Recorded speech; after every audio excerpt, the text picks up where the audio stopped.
నమస్కారం. దూరదర్శన్ వార్తలకు స్వాగతం. నేను వినతి. ముందుగా ముఖ్యాంశాలు.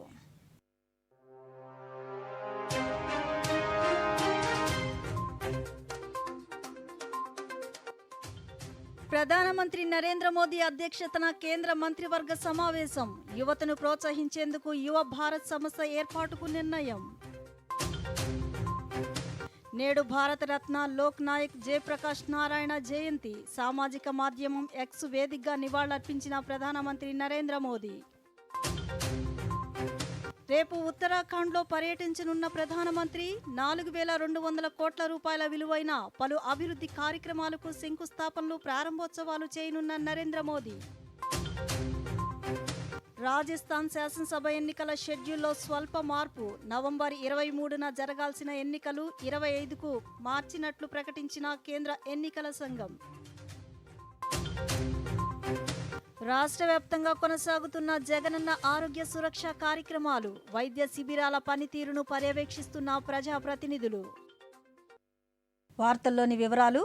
భారత్లోని యువత కోసం మేరా యువ భారత్ సంస్థను ఏర్పాటు చేయనున్నట్లు కేంద్ర సమాచార ప్రసార శాఖ మంత్రి అనురాగ్ సింగ్ ఠాకూర్ అన్నారు. ప్రధానమంత్రి నరేంద్ర మోదీ అధ్యక్షతన ఈరోజు కొత్త ఢిల్లీలో కేంద్ర కేబినెట్ సమావేశమైంది.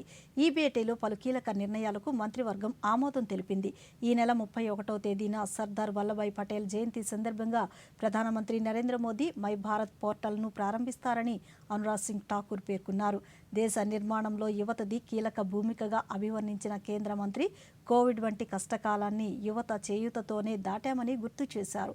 అమృతకాల ఘడియల్లో యువత స్ఫూర్తి భావంతో ముందుకు సాగాలని ప్రధానమంత్రి ప్రారంభించనున్న మై భారత్ సంస్థ ద్వారా కోట్లాది మంది యువతకు లబ్ధి చేకూరుతుందని అన్నారు. కాగా కేబినెట్ భేటీలో ఉన్నత విద్యా కమిషన్ ఏర్పాటు అంశానికి కూడా కేంద్ర మంత్రివర్గం పచ్చజెండా ఊపింది. పార్లమెంట్లో త్వరలోనే ఈ అంశంపై బిల్లులు ప్రవేశపెడతామని పేర్కొంది. అయితే వైద్య న్యాయ కళాశాలను ఈ కమిషన్ పరిధి నుంచి తప్పిస్తున్నట్లు స్పష్టం చేసింది. లిథియం, నియోబియం, REE ఖనిజాల వేలానికి కేంద్ర మంత్రివర్గం ఆమోదం తెలిపింది. ఎలక్ట్రానిక్స్ అండ్ ఇన్ఫర్మేషనల్ టెక్నాలజీ రంగంలో భారత్, ట్రినిడాడ్ టొబాగో ఒప్పందాలతో పాటు పలు కీలక అంశాలను కేంద్ర మంత్రివర్గం ఈ సమావేశంలో ఆమోదించింది.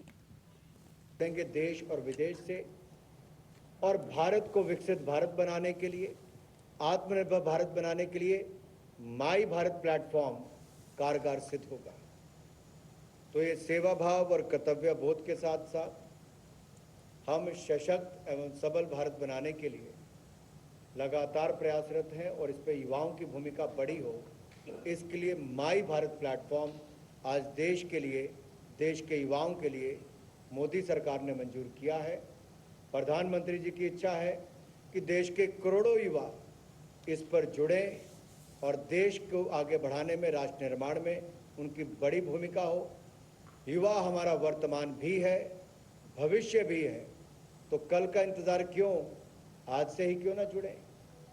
और इसी महीने के अंत में 31 अक्टूबर को इसको राष्ट्र के लिए समर्पित किया जाएगा। ప్రధానమంత్రి నరేంద్ర మోదీ రేపు ఉత్తరాఖండ్లో పర్యటించనున్నారు. తొలుత పిథౌరాగఢ్ జిల్లాకు చేరుకోనున్న ప్రధాని పార్వతీకుంగ్ ఆలయంలో ప్రత్యేక పూజలు చేస్తారు. అనంతరం ఆది కైలాస్ ఆలయాన్ని సందర్శించుకుంటారు. గుంజి గ్రామంలో స్థానిక ప్రజలతో ముఖాముఖి నిర్వహిస్తారు. స్థానిక కళారూపాలు, ఉత్పత్తులతో ఏర్పాటు చేసిన ప్రదర్శనను ప్రధాని సందర్శిస్తారు. అనంతరం VRO, ITBP ఆర్మీ బృందాలతో ప్రధాని భేటీ కానున్నారు. అలాగే ఆల్మోరా జిల్లాలోని జాగేశ్వర్ ఆలయానికి చేరుకుని ప్రత్యేక పూజలు నిర్వహిస్తారు. తిరిగి పిథౌరాగఢ్కు చేరుకుని 4200 కోట్ల రూపాయల విలువైన పలు అభివృద్ధి కార్యక్రమాలకు ప్రధాని శంకుస్థాపనలు, ప్రారంభోత్సవాలు చేస్తారు. భారతరత్న రామన్ మెగాసెసే అవార్డు గ్రహీత లోక్ నాయక్ జయప్రకాష్ నారాయణ జయంతిని పురస్కరించుకుని ఈరోజు దేశ ప్రజలకు ఆయనకు ఘనంగా నివాళులర్పించారు. ప్రజా సంక్షేమం కోసం తనని తాను అంకితం చేసుకున్న మహోన్నత వ్యక్తి. భారతదేశ ప్రజాస్వామిక విలువలను పరిరక్షించడం కోసం ముందు వరుసలో నిల్చున్న ఆ మహనీయుని జీవిత విశేషాలపై దూరదర్శన్ అందిస్తున్న ప్రత్యేక కథనాన్ని ఇప్పుడు చూద్దాం. సంపూర్ణ క్రాంతి ఉద్యమ నిర్మాత, సర్వోదయ ఉద్యమ నాయకుడు, ప్రజలు లోక్ నాయక్గా పిలుచుకున్న జయప్రకాష్ నారాయణ్ది ఒక విశిష్టమైన వ్యక్తిత్వం.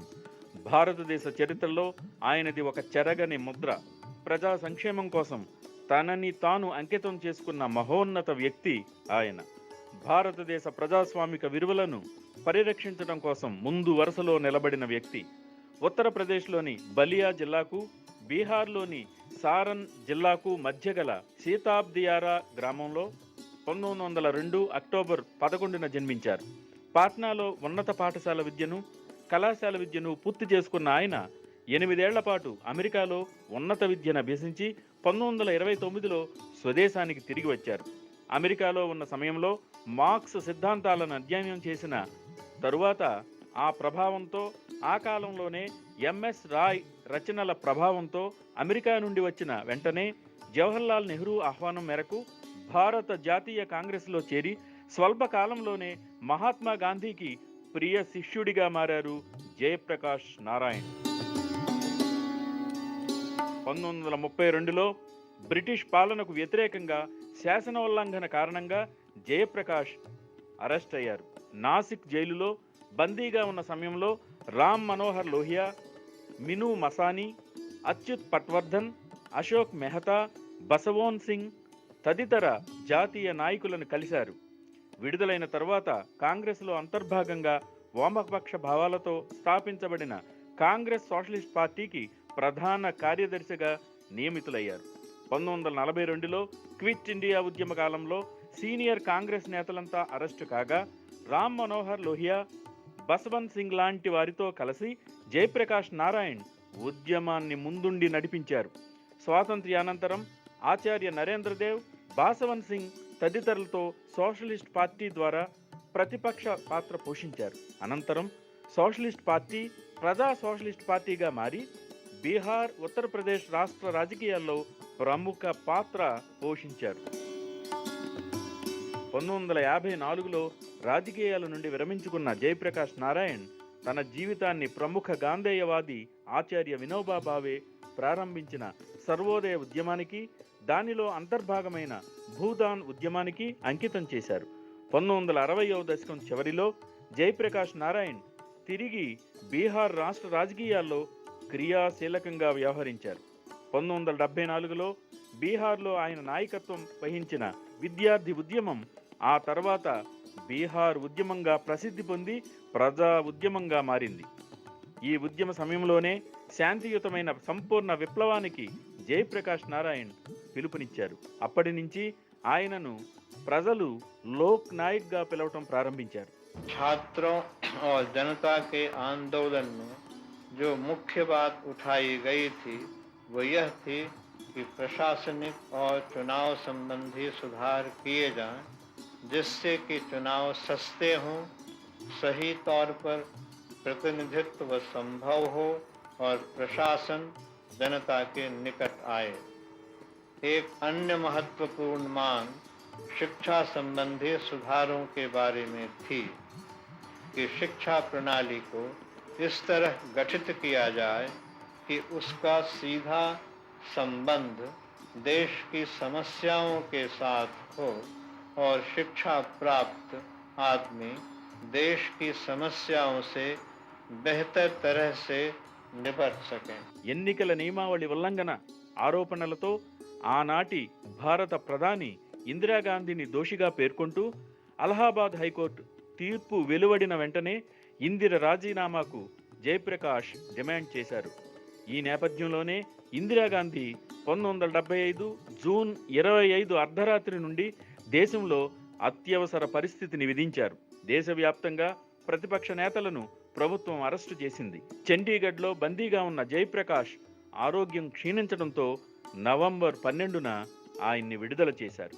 1977 జనవరి 18న ఎమర్జెన్సీ తొలగించి ఎన్నికలు ప్రకటించడంతో ఇందిరాగాంధీని ఎదుర్కోవడానికి కాంగ్రెస్కు వ్యతిరేకంగా జయప్రకాష్ నారాయణ్ మార్గదర్శకత్వంలో జనతా పార్టీ రూపుదిద్దుకుంది.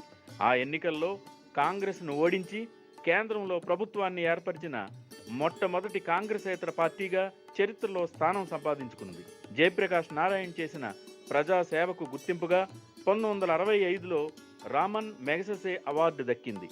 దేశంలో ప్రజాస్వామ్య పునరుద్ధరణకు పోరాడిన లోక్ నాయక్ జయప్రకాష్ నారాయణ్ 1979 అక్టోబర్ 8వ తేదీన తుదిశ్వాస విడిచారు. మరణానంతరం 1998లో భారత ప్రభుత్వం లోక్ నాయక్ జయప్రకాష్ నారాయణ్కు దేశ అత్యున్నత పురస్కారమైన భారత రత్నను ప్రకటించి గౌరవించింది. భారతరత్న లోక్ నాయక్ జయప్రకాష్ నారాయణ జయంతి సందర్భంగా ప్రధానమంత్రి నరేంద్ర మోదీ ఆయనకు ఘనంగా నివాళులర్పించారు. భారత ప్రజాస్వామ్యాన్ని బలోపేతం చేసేందుకు ఆయన చేసిన కృషిని గుర్తు చేసుకున్నారు. జయప్రకాష్ నారాయణ నిస్వార్థ సేవా స్ఫూర్తి దేశ ప్రజలకు స్ఫూర్తిగా నిలుస్తుందని సామాజిక మాధ్యమం ఎక్స్ వేదికగా పేర్కొన్నారు. భారతరత్న నానాజీ దేశ్ముఖ్ జయంతి సందర్భంగా ఆయనకు ఘనంగా నివాళులర్పిస్తున్నట్లు ప్రధానమంత్రి నరేంద్ర మోదీ సామాజిక మాధ్యమం ఎక్స్ వేదికగా పేర్కొన్నారు. దేశంలోని గ్రామాలు, గిరిజన ప్రాంతాల అభివృద్ధికి నానాజీ దేశ్ముఖ్ తన జీవితాన్ని అంకితం చేశారని పేర్కొన్నారు. ఆయన త్యాగం, సేవా స్ఫూర్తి అన్ని తరాలకు స్ఫూర్తిదాయకంగా నిలుస్తుందని మోదీ పేర్కొన్నారు. నెల్లూరు మున్సిపల్ నగరపాలక సంస్థ స్థాయిలో అన్ని వార్డుల నుంచి నా మట్టి నా దేశం నినాదంతో సేకరించిన మట్టి, బియ్యం నింపిన అమృత కలశాల సేకరణ నెల్లూరు జిల్లాలో కన్నుల పండుగగా సాగుతుంది. ప్రధానమంత్రి నరేంద్ర మోదీ పిలుపునందుకుని వార్డుల వారీగా వాలంటీర్లు ఇంటింటికి వెళ్లి సేకరించిన బియ్యం, మట్టితో నింపిన అమృత కలశాలను ఒకచోట చేర్చి దేశ రాజధాని ఢిల్లీకి పంపేందుకు సన్నద్ధం చేస్తున్నారు. నెల్లూరులోని తిక్కన సోమయాజులు పార్కు ఆవరణలో నెల్లూరు నగరపాలక సంస్థ కమిషనర్ వికాస్ మర్మత్ ఆధ్వర్యంలో జరిగిన ఈ కార్యక్రమంలో నగరంలోని పలువురు ప్రముఖులతో పాటు విశ్రాంత సైనికోద్యోగులు పాల్గొన్నారు. దేశభక్తిని చాటి చెప్పే స్వాతంత్ర సమరయోధుల విశేషాలను ఈ సందర్భంగా కమిషనర్ ప్రజలకు గుర్తు చేశారు. ఫస్ట్ ఫేజ్ ఆల్రెడీ ఆగస్ట్ మంత్లో చేయడం జరిగింది. అప్పుడు మనం అంటే ప్లాంటేషన్ మరియు ఆల్ ఫ్రీడమ్ ఫైటర్స్ సమానం మరియు ఫ్లాగ్ హోస్టింగ్ చేయడం జరిగింది. ప్రతి వార్డ్ నుండి ఒక కలశ్ మట్టి, ఒక కలశ్ రైస్ తీసుకోవచ్చాం ఇక్కడ. అండ్ ఇంకా మీరు చూసుకోవచ్చు ఇక్కడ తర్వాత మట్టి కూడా అంటే మిక్స్ చేసి తర్వాత ఢిల్లీకి పంపిస్తాం. అండ్ ఈ సెలబ్రేషన్ అంటే చాలా మంచిగా జరిగింది. మేరీ మిట్టి మేరే దేశ్ ప్రోగ్రాంలో భాగంగా రూరల్లో ఈరోజు కార్యక్రమం నిర్వహించడం జరిగింది. ఇంటింటి నుంచి కలెక్ట్ చేసిన మట్టిని మరియు రైస్ని ఒక కలశంలో మిక్స్ చేసి దాన్ని మనం ఢిల్లీకి పంపించడం జరిగింది. ముఖ్యంగా దీంట్లో ముఖ్య కారణం ఏంటంటే మనము ఈ ఆజాదీకి అమృత మహోత్సవంలో భాగంగా ఈ మేరీ మిట్టి మేరీ దేశ్ ప్రోగ్రాంను జరుపుకుంటున్నాం. ఇది దేశవ్యాప్తంగా దాదాపు 60,000 మండలాలు అలాగే 6 లక్షల పంచాయతీల్లో ఈ ప్రోగ్రాం జరుగుతుంది. దేశానికి ఒక ఐకానిక్ 70 సంవత్సరాలు కంప్లీట్ చేసిన సందర్భంగా ఒక యూనిక్ ప్లేస్గా దాన్ని ప్రిపేర్ చేయడానికి కేంద్ర ప్రభుత్వం దీనికి అడుగులు వేస్తుంది. దీంట్లో భాగంగా మనం చేస్తున్న కార్యక్రమాలు ఏంటంటే మట్టికి వందనం, వీరులకు అభివందనం కార్యక్రమంలో భాగంగా అంటే దేశానికి సేవ చేసిన వాళ్ళకి మనం అభివందనం తెలియజేస్తున్నాము. స్వతంత్రం తీసుకొచ్చిన పెద్దల్ని స్మరించుకుంటూ అలాగే స్వతంత్రానికి పాటుపడిన ప్రతి ముఖ్యమంత్రి జగన్మోహన్ రెడ్డి ప్రభుత్వం బాలికా సంరక్షణపై ప్రత్యేక శ్రద్ధ వహిస్తోందని రాష్ట్ర వైద్యారోగ్య శాఖ మంత్రి విడుదల రజని అన్నారు. ప్రపంచ బాలికల దినోత్సవం సందర్భంగా మంగళగిరిలోని వైద్య ఆరోగ్య శాఖ ప్రధాన కార్యాలయంలో ప్రముఖ అంతర్జాతీయ సంస్థ కింబెర్లీ కార్క్ ఆధ్వర్యంలో నిర్వహించిన కిషోర బాలికలకు ఉచిత శానిటరీ నాప్కిన్స్ పంపిణీ కార్యక్రమాన్ని మంత్రి ప్రారంభించారు. ఈ సందర్భంగా ఆమె మాట్లాడుతూ రాష్ట్ర వ్యాప్తంగా ప్రభుత్వ పాఠశాలలు, కళాశాలలో చదువుతున్న 7 నుంచి 12వ తరగతిలోపు ఆడపిల్లలకు తమ ప్రభుత్వం స్వేచ్ఛ కార్యక్రమం కింద ప్రతి నెల 12 లక్షల శానిటరీ నాప్కిన్లను ఉచితంగా పంపిణీ చేస్తోందని అన్నారు. ఋతుక్రమ సమస్యల కారణంగా ఆడపిల్లలు పాఠశాలలకు రాకుండా ఉండకూడదనే ఉద్దేశంతో జగన్న కార్యక్రమంలో 2021లో ప్రారంభించారని, ఆరోగ్య మంత్రి ఎంత ఖర్చైనా తమ ప్రభుత్వం శానిటరీ నాప్కిన్ల పంపిణీని విజయవంతంగా కొనసాగిస్తుందని అన్నారు. ఈ కార్యక్రమంలో Aarogyasri CEO MN Harindra Prasad, national health mission SPM doctor Venkata Ravi కిరణ్తో పాటు పలువురు పాల్గొన్నారు. పేదలకు కార్పొరేట్ వైద్యం అందించడమే లక్ష్యంగా వైసీపీ ప్రభుత్వం ఆరోగ్యశ్రీ పథకాన్ని అందుబాటులోకి తీసుకువచ్చిందని ఉప ముఖ్యమంత్రి అంజద్ బాషా అన్నారు. కడపలో సీఎం రిలీఫ్ ఫండ్ చెక్కులను ఆయన పంపిణీ చేశారు. ఈ సందర్భంగా అంజద్ బాషా మాట్లాడుతూ వైఎస్ రాజశేఖర రెడ్డి ముఖ్యమంత్రిగా ఉన్న సమయంలో ఆరోగ్యశ్రీలో 1054 జబ్బులు ఉంటే జగన్మోహన్ రెడ్డి ప్రభుత్వం 3400 సేవలను ఆరోగ్యశ్రీ పరిధిలోకి తెచ్చి సామాన్యులకు ఖరీదైన వైద్యాన్ని అందిస్తున్నారని అన్నారు. 6,52,000 రూపాయలకు సంబంధించిన చెక్కులను మరి ఈరోజు వాళ్ళకు అందించడం జరిగింది. ప్రతి పేదవానికి మెరుగైన వైద్యం అందించాలి. ఏ ఒక్కరు కూడా వైద్యానికి దూరం కాకోకూడదు. ఏ ఒక్క కుటుంబం కూడా వైద్యం చేయించుకునే దిశలో మరి వాళ్ళు ఆర్థికంగా ఇబ్బంది పడకోకూడదని చెప్పి మరి గతంలో తన తండ్రి గారైన మహానేత దివంగత ముఖ్యమంత్రి డాక్టర్ వైఎస్ రాజశేఖర రెడ్డి గారు ప్రారంభించిన ఏదైతే ఆరోగ్యశ్రీని బలోపేతం చేస్తూ మరి ఆనాడు రాజశేఖర రెడ్డి గారు 1034 వ్యాధులకు సంబంధించి ఆరోగ్యశ్రీలో పొందుపరుస్తే మరి ఈరోజు ఆయన తనయుడుగా మన అందరి ప్రియతమ నాయకుడు ఈ రాష్ట్ర ముఖ్యమంత్రి శ్రీ వైఎస్ జగన్మోహన్ రెడ్డి గారు 3400 పైచిలకు వ్యాధులను ఆరోగ్యశ్రీ కిందకి తీసుకొచ్చి మరి ఈరోజు ప్రతి 1000 రూపాయలు దాటితే చాలు మరి వాళ్ళకందరికి కూడా ఆరోగ్యశ్రీలో ఉచితంగా మెరుగైన కార్పొరేట్ వైద్యం అందిస్తూ మరి దేశంలో ఏ రాష్ట్రంలో కూడా లేనటువంటి విధంగా ఆరోగ్య ఆసరా అనే పథకాన్ని ప్రారంభించి మరి ఒక పక్క వాళ్లకు ఆరోగ్యశ్రీలో వైద్యం అందిస్తూ మరి ఆ డాక్టర్ చెప్పిన రెస్ట్ పీరియడ్కు ఆపరేషన్ అయిన తర్వాత మరి వాళ్ళకి ఎన్ని నెలలు మరి ఆ డాక్టరు రెస్ట్లో ఉండమని చెప్తాడో మరి ఆ రెస్ట్ పీరియడ్కు కూడా ప్రతిరోజు 225 రూపాయలు చొప్పున అంటే నెలకు 5000 చొప్పున మరి వాళ్లకు ఆ డాక్టర్ చెప్పిన ఏదైతే రెస్ట్ పీరియడ్ ఉంటుందో మరి ఆ రెస్ట్ పీరియడ్కి కూడా ఈరోజు ఫైనాన్షియల్గా వాళ్ళకు డబ్బులు అందిస్తున్న ఏకైక ప్రభుత్వం ఈరోజు భారతదేశంలో ఏదైనా ఉందంటే అది ఒక్క జగన్మోహన్ రెడ్డి గారి ప్రభుత్వం మాత్రమే. జగనన్న సురక్ష వైద్య రంగంలో విప్లవాత్మక కార్యక్రమమని రాష్ట్ర రవాణా శాఖ మంత్రి పినిపే విశ్వరూప్ అన్నారు. డాక్టర్ బిఆర్ అంబేద్కర్ కోనసీమ జిల్లా అల్లవరంలో 3,90,00,000 రూపాయలతో ఆధునీకరించిన 30 పడకల ఆసుపత్రి భవన నిర్మాణాలను ఎమ్మెల్సీ బి ఇజ్రాయెల్తో కలిసి ఆయన ప్రారంభించారు. ఈ సందర్భంగా మంత్రి మాట్లాడుతూ ఆరోగ్య ఆంధ్రప్రదేశ్లో భాగంగా ప్రాథమిక ఆరోగ్య కేంద్రాలను సైతం అభివృద్ధి చేస్తున్నట్లు తెలిపారు. మరో వినూత్న కార్యక్రమం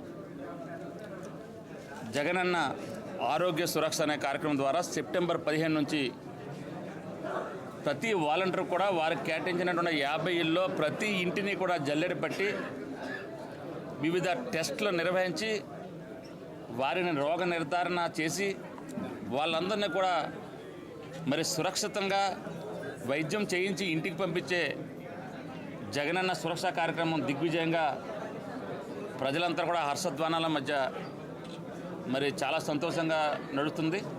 అదేవిధంగా దాంట్లో భాగంగా ఆరోగ్య ఆంధ్రప్రదేశ్లో భాగంగా ఈరోజు అల్లవరం మండలానికి చెందినటువంటి అతి ప్రధానమైనటువంటి ఈ పిఎస్సిని 30 పడగల ఆసుపత్రిగా అప్గ్రేడ్ చేసుకోవడం, దాన్ని ఈరోజు ప్రారంభించుకోవడం నిజంగా కూడా చాలా సంతోషదాయకం.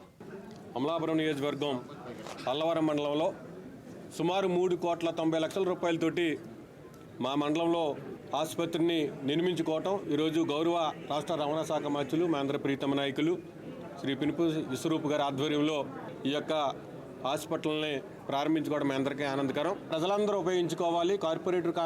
కార్పొరేట్ హాస్పిటల్ కాకుండా దానికి ధీటుగా ఈరోజు అల్లవరం మండలంలో ఈ యొక్క ఆసుపత్రి మరి రూపుదిద్దుకుంది. ఈ యొక్క చక్కని అవకాశాన్ని ప్రతి ఒక్క పేదవాడు ఉపయోగించుకోవాలని చెప్పేసి మనం చేస్తాం. నైపుణ్యాభివృద్ధి కేసులో రిమాండ్లో ఉన్న పూర్వ ముఖ్యమంత్రి నారా చంద్రబాబు నాయుడు దాఖలు చేసిన పీటీ వారెంట్లపై విజయవాడ ఏసీబీ కోర్టులో ఈరోజు విచారణ జరిగింది. పీటీ వారెంట్లపై వాదనలు కొనసాగించేందుకు కోర్టు సమ్మతించడంతో వాదనలు కొనసాగాయి. పీటీ వారెంట్లపై సిఐడి న్యాయవాది సుదీర్ఘ వాదనలు వినిపించారు. కాల్ డేటా పిటిషన్పై వాదనలు వినాలని చంద్రబాబు నాయుడు తరపు న్యాయవాదులు కోర్టును కోరగా అందుకు కోర్టు అనుమతించింది. రేపు వాదనలు వింటామని పేర్కొంది. మరోవైపు ఫైబర్ నెట్ కేసులో పీటీ వారెంట్పై విచారణను రేపటికి వాయిదా వేసింది. తిరుమల తిరుపతి దేవస్థానం నిధులను తిరుపతి అభివృద్ధికి ఖర్చు చేయాలన్న నిర్ణయాన్ని వెనక్కి తీసుకోవాలని బీజేపీ రాష్ట్ర అధికార ప్రతినిధి జి భానుప్రకాష్ రెడ్డి డిమాండ్ చేశారు.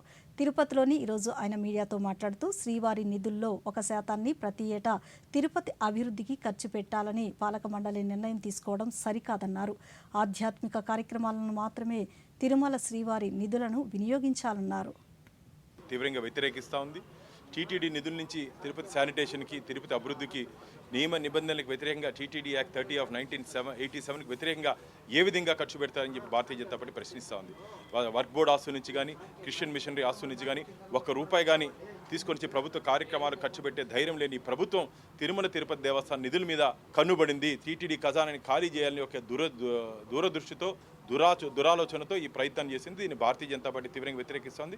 ఈ ప్రతిపాదన కానీ వెనక్కి తీసుకుపోతే భారతీయ జనతా పార్టీ దీని ఉద్యమ రూపంలో శ్రీవారి భక్తులందరినీ కలుపుకొని ఈ రాష్ట్ర ప్రభుత్వం అవలంబిస్తున్నటువంటి హిందూ వ్యతిరేక విధానాల మీద మేము పోరాటం చేస్తామని చెప్పి భారతీయ జనతా పార్టీ తీవ్రంగా హెచ్చరిస్తూ, అవసరమైతే న్యాయ పోరాటం చేసేదాన్ని కూడా మేము సిద్ధంగా ఉన్నామని చెప్పి టీటీడీ యాజమాన్యాన్ని, రాష్ట్ర ప్రభుత్వాన్ని భారతీయ జనతా పార్టీ తీవ్రంగా హెచ్చరిస్తోంది. స్వచ్ఛ భారత్ అభియాన్ పట్ల ప్రజలకు మరింత అవగాహన కల్పించేలా దేశవ్యాప్తంగా అవగాహన కార్యక్రమాలు జరుగుతున్నాయి. ఇందులో భాగంగా గుంటూరు జిల్లా నవులూరు జిల్లా పరిషత్ పాఠశాలలో మంగళగిరిలోని ఎయిమ్స్ ప్రతినిధులు ఈరోజు స్వచ్ఛ భారత్ అభియాన్ కార్యక్రమాన్ని నిర్వహించారు. కేంద్ర ప్రభుత్వం నిషేధించిన సింగిల్ యూజ్ ప్లాస్టిక్ వస్తువులపై విద్యార్థులకు అవగాహన కల్పించారు. ఈ కార్యక్రమంలో AIIMS Swachh Bharat action plan assistant nodal officer doctor Satwinder Singh Bakshi, doctor Vinod Kumar ఉపాధ్యాయులు పాల్గొన్నారు. ఈ సందర్భంగా వారు మాట్లాడుతూ స్వచ్ఛతా క్యాంపెయిన్ పట్ల ప్రజలకు అవగాహన కల్పించేలా పలు కార్యక్రమాలు నిర్వహిస్తున్నట్లు తెలిపారు. విద్యార్థులకు కూడా స్వచ్ఛత పట్ల అవగాహన కల్పిస్తున్నట్లు చెప్పారు. ప్లాస్టిక్ వినియోగం గురించి, దాన్ని వినియోగించడం వల్ల వచ్చే అనర్థాలు, దాన్ని ఎలా అరికట్టాలి అంటే దాన్ని ఎక్కువగా యూజ్ చేయకుండా, అంటే ఎస్పెషల్లీ రీయూజ్, రీసైకిల్, రెడ్యూస్ ఈ 3 అంశాల మీద చక్కగా వివరించడం జరిగింది. పిల్లలకి దాంతోపాటుగా హ్యాండ్ వాష్ గురించి కూడా అవేర్నెస్ కల్పించారు. హ్యాండ్ వాష్ పిల్లలతో ప్రాక్టీస్ చేయించడం కూడా జరిగింది. పిల్లలు చాలా యాక్టివ్గా పార్టిసిపేట్ చేశారండి. We are a team of doctors who have come from AIIMS Mangalgiri, and this month we are celebrating the Swachhta Campaign 3.0. This Swachhta Campaign 3.0 was started by our Honorable Prime Minister Shri Narendra Modi, and it focuses on Swachhta, that is cleanliness, and it is running from 2nd October to 31st October. During this campaign, we are trying to do a lot of activities. We have done a few activities in our campus, and we are also doing outreach activities for the public. So one of the outreach activities which we have planned today is to come to this school and give them awareness about Swachhta. Why is Swachhta important, and why that is important for our health, because finally, ultimately, that is what we have to focus on the health. So if we have a clean environment, definitely the health of the population will grow. Today we came to this Jilla Parishad School, Navaluru, to give awareness about Swachh Bharat. As a part of Swachh Bharat Special Campaign 3.0, we are conducting a lot of activities. Today we came here to give awareness about Swachh Bharat, especially focusing on plastic-free campuses. So today we have introduced to them what are the single-use plastic banned in India, and we have taught them what is the effect of the single-use plastics, how they can come into our food chain, how they can cause our diseases in the human body, how they can affect their intellectual cognitions and studies. We have given awareness about self-hygiene and about hand hygiene. We have taught them what are the steps of hand hygiene. We make them do hand hygiene. It's very important to understand these hygiene practices among children. That the main reason of this today is actually to bring the awareness to the community through the children. ప్రజా సమస్యల పరిష్కారమే లక్ష్యంగా రాష్ట్ర ప్రభుత్వం నిర్వహిస్తున్న జగనన్నకు చెబుతాం మండల స్థాయి కార్యక్రమాన్ని ఏలూరు జిల్లా భీమడోలు మండల కేంద్రంలో ఈరోజు నిర్వహించారు. ఈ కార్యక్రమంలో జిల్లా collector V Prasanna Venkatesh, joint collector B Lavanyaveni ఇతర అధికారులతో కలిసి ప్రజల నుంచి అర్జీలను స్వీకరించారు. మండల పరిధిలోని పలువురు మహిళలు, వృద్ధులు తరలివచ్చి వినతులను సమర్పించారు. ఈ సందర్భంగా జాయింట్ కలెక్టర్ బి లావణ్యవేణి మీడియాతో మాట్లాడుతూ ప్రభుత్వ సేవలకు సంబంధించి ఎలాంటి సమస్యనైనా పరిష్కరించే విధంగా జగనన్నకు చెబుతాం కార్యక్రమాన్ని మండల స్థాయిలో నిర్వహిస్తున్నామని చెప్పారు. ప్రజలు తమ సమస్యలను పరిష్కరించుకోవడానికి 1902 నెంబర్కు కూడా కాల్ చేసి పరిష్కరించుకోవచ్చునని అన్నారు. డైరెక్ట్గా కాల్ సెంటర్కి కాల్ చేయటము లేదు అంటే కనుక మనకి మండల స్థాయిలో ఉన్నటువంటివి ఇక్కడ అన్ని రకాలుగా కూడా గ్రీవెన్సెస్ అనేది రిసీవ్ చేసుకుంటున్నాము. దీనికి ఒక స్పెసిఫిక్గా ఆన్లైన్ మానిటరింగ్ సిస్టమ్ ఉంది. మన గ్రీవెన్స్ రిసీవ్ చేసుకున్న దగ్గర నుంచి ఆ గ్రీవెన్స్ పరిష్కరించబడే వరకు వాళ్ళకి ఇచ్చినటువంటి ఎండార్స్మెంట్, అక్కడ ఉన్నటువంటి ఫీల్డ్ లెవెల్లో ఏదన్నా ఎంక్రోచ్మెంట్ ఇలాంటి రిమూవ్ చేసి యాక్షన్ తీసుకున్నప్పుడు ఆ ఫోటోగ్రఫీతో సహా అనేది ఇవ్వడం ద్వారా కూడా ట్రాన్స్పరెన్సీ మెయింటైన్ చేస్తున్నాం. బాల్య వివాహాల నిరోధానికి రాష్ట్ర ప్రభుత్వం ప్రత్యేక చర్యలు చేపట్టిందని రాష్ట్ర బాలల హక్కుల కమిషన్ సభ్యులు గొండు సీతారాం అన్నారు. శ్రీకాకుళంలో అంతర్జాతీయ బాలికా దినోత్సవ వేడుకలు ఘనంగా నిర్వహించారు. ఈ సందర్భంగా రాష్ట్ర బాలల హక్కుల కమిషన్ సభ్యులు గొండు సీతారాం మాట్లాడుతూ బాలికల భద్రతకు భరోసా ఇవ్వవలసిన బాధ్యత అందరిపై ఉందన్నారు. భారతీయ కుటుంబాల్లో బాలికలకు ప్రత్యేక స్థానం ఉందని, బాల్య వివాహాల నియంత్రణకు ప్రత్యేక చర్యలు తీసుకుంటున్నామని అన్నారు. బాలికల సమానత్వం, వారి హక్కులపై లోతుగా చర్చించవలసిన అవసరం ఎంతైనా ఉందన్నారు. రాష్ట్రపతి ద్రౌపది ముర్ము జమ్మూ కాశ్మీర్లో పర్యటిస్తున్నారు. రాష్ట్రపతిగా బాధ్యతలు చేపట్టిన తరువాత ద్రౌపది ముర్ము జమ్మూ కాశ్మీర్లో పర్యటిస్తుండడం ఇదే తొలిసారి. కాగా ఈరోజు ఉదయం కొత్త ఢిల్లీ నుంచి శ్రీనగర్కు చేరుకున్న రాష్ట్రపతి ద్రౌపది ముర్ముకు విమానాశ్రయంలో లెఫ్టినెంట్ గవర్నర్ మనోజ్ సిన్హా పుష్పగుచ్చం అందించి స్వాగతం పలికారు. అనంతరం కాశ్మీర్ విశ్వవిద్యాలయం 20వ స్నాతకోత్సవ కార్యక్రమంలో పాల్గొన్నారు. ఈ సందర్భంగా రాష్ట్రపతి మాట్లాడుతూ ప్రతిష్టాత్మక కాశ్మీర్ విశ్వవిద్యాలయం స్నాతకోత్సవంలో పాల్గొనడం సంతోషంగా ఉందన్నారు. ఈ విశ్వవిద్యాలయంలో చదువుకున్న అనేక మంది యూనివర్సిటీ ప్రతిష్టను మరింత ఇనుముడింపచేశారని, ఇలాంటి వారిలో గులాం నబీ ఆజాద్ వంటి ప్రముఖులు ఎందరో ఉన్నారని అన్నారు. వారిని ఆదర్శంగా తీసుకుని యువతరం సామాజిక సేవా కార్యక్రమాల్లో విస్తృతంగా పాల్గొనాలని రాష్ట్రపతి పిలుపునిచ్చారు. కాగా 2 రోజుల పాటు జమ్మూ కాశ్మీర్లో రాష్ట్రపతి పర్యటిస్తూ పలు కార్యక్రమాల్లో పాల్గొంటారు. ప్రధానమంత్రి నరేంద్ర మోదీ సారథ్యంలో భారత్ సమగ్ర ప్రగతి సాధించిందని కేంద్ర హోంమంత్రి అమిత్ షా అన్నారు. హర్యానాలోని రోహ్తంగ్లో బ్రహ్మలీన్ మహంత్ చాంద్నాథ్ యోగీజీ విగ్రహం ప్రాణప్రతిష్ఠ కార్యక్రమంలో ఆయన పాల్గొన్నారు. ఈ సందర్భంగా అమిత్ షా మాట్లాడుతూ నరేంద్ర మోదీ సారథ్యంలో దేశం సాంస్కృతిక వైభవాన్ని వెదజల్లుతుందని అన్నారు. అయోధ్య రామాలయం నిర్మాణం నుంచి కాశ్మీర్లో శారదాపీఠం పునర్నిర్మాణం వరకు, మారుమూల గ్రామాల్లో రహదారుల నుంచి నూతన పార్లమెంటు భవన నిర్మాణం వరకు దేశం అత్యున్నత శిఖరాలను అధిరోహించిందని అన్నారు. ప్రపంచ దేశాలన్నీ భారత్ వైపు చూసేలా G20 సమావేశాలను నిర్వహించిన ఘనత ప్రధానమంత్రి నరేంద్ర మోదీకే దక్కుతుందని అన్నారు. ఓవైపు విజ్ఞాన శాస్త్ర పుటంచులను తాకుతూనే మరోవైపు సనాతన ధర్మాన్ని ఒడిసిపట్టి తరువాత తరాలకు అందించడం ఒక్క నరేంద్ర మోదీకే సాధ్యమని అమిత్ షా అన్నారు. భారత విదేశాంగ మంత్రి డాక్టర్ ఎస్ జయశంకర్ శ్రీలంకలో పర్యటిస్తున్నారు. ఈ సందర్భంగా కొలంబోలో నిర్వహించిన 23వ హిందూ మహాసముద్ర జలాల ప్రైమ్ ఓషన్ కౌన్సిల్ సమావేశంలో ఆయన మాట్లాడారు.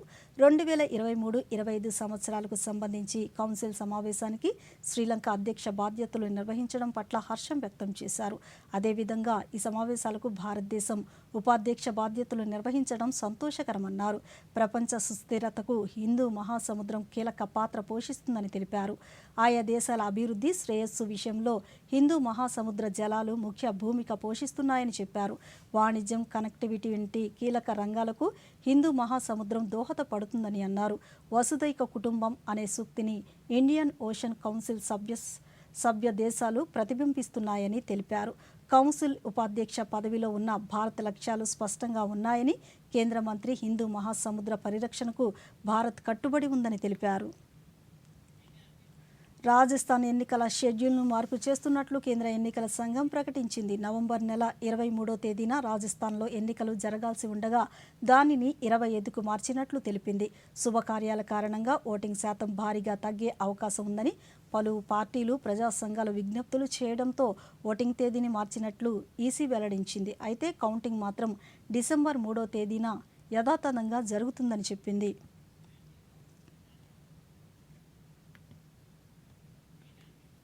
ప్రధానమంత్రి నరేంద్ర మోదీ తన మనసులోని భావాలను దేశ ప్రజలతో పంచుకునే మన్ కీ బాత్ కార్యక్రమం ఈ నెల 29వ తేదీ ఆదివారం ఉదయం 11 గంటలకు ప్రసారమవుతుంది. ప్రజలు తమ అభిప్రాయాలను, సలహాలను, సూచనలు పంపాలని ప్రధాని కోరారు. ప్రజలు నమో యాప్ ద్వారా కానీ, స్వర సందేశం అయితే 1800117800 నెంబర్కు ఈ నెల 27లోగా పంపించవచ్చునని, అలాగే www.mygov.in వెబ్సైట్ ద్వారా కానీ 1922 నెంబర్కు మిస్డ్ కాల్ ఇవ్వడం ద్వారా తిరిగి మన మొబైల్కు వచ్చే సంక్షిప్త సందేశంలో లింక్ ద్వారా కూడా అభిప్రాయాలను తెలియచేయవచ్చు. ఆకాశవాణి సమన్వయంతో దూరదర్శన్ ఛానల్ మన్ కీ బాత్ కార్యక్రమాన్ని ప్రసారం చేస్తాయి. ఈ కార్యక్రమం తెలుగు అనువాదం వెనువెంటనే దూరదర్శన్ సప్తగిరి, యాదగిరిలో ప్రసారం అవుతుంది. ఈ వార్తలు ఇంతటితో సమాప్తం. నమస్కారం.